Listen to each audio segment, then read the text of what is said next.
jeri ojolu amaka munje muje kucheta to jeri purupo e mani bende kuno kalela kare bagabante kankoro nyakoko eje mo majolu ngore ba mango anu ngi onda hebu zo pebe baba ba ka no do bodo bugeli na na bara anu mo ni ngori si ya nwadodo oni beli be nwe na ti cho ma fu na pere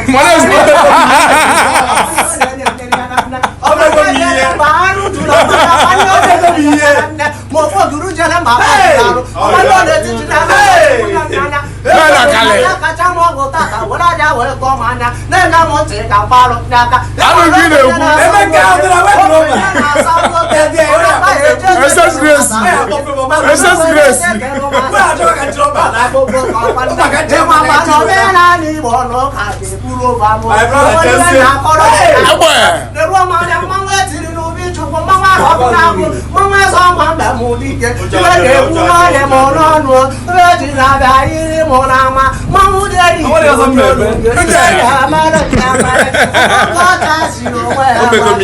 ko ta si no we agba ri wa nda ko ro ne na ko ko eso fu onye si no ko ta na yu go na de ko so nto maka na eso fu na aburo echo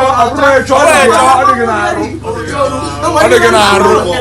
maka na ọ na-eme nticha na egwu ọ na-eme nticha na egwu fere je na social media je copy event ni je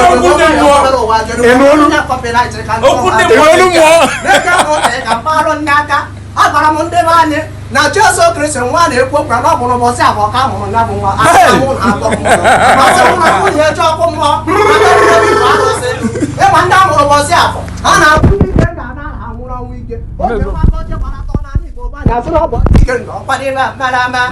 agwa m ndị be anyị na Jesu bụ ụbọchị afọ ka a mụrụ ya bụ odogwa sị na mụ na-ekwu okwu ntụ mgbe ndị be anyị tụne daba iwe onwere ibe Jesu mere na akarị ịtọ onwere ibe Jesu mere na akarị ịtọ mbọsị a mụrụ ya bụ onye nzọpụta ọkwa ndị eze atọ 3 wise men ha zute ya na Betlem ọkwa dị mere eme o jere na Jerusalem fuo ụzọ ọkwa mkpụrụ ụbọchị atọ ka eji chọta ya n'ụlọ ụka ka njọ ọkwara atọ ka o jiri ụjọ ọrụ ogbole bi ụwa ka njọ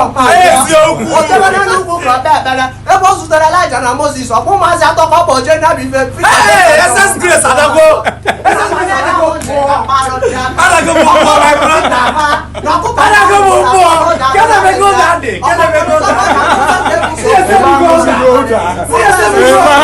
my brother was go go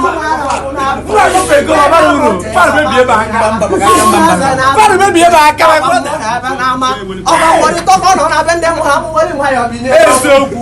ji nwa chukwu na chukwu nwa na chukwu mo Chineke na-eso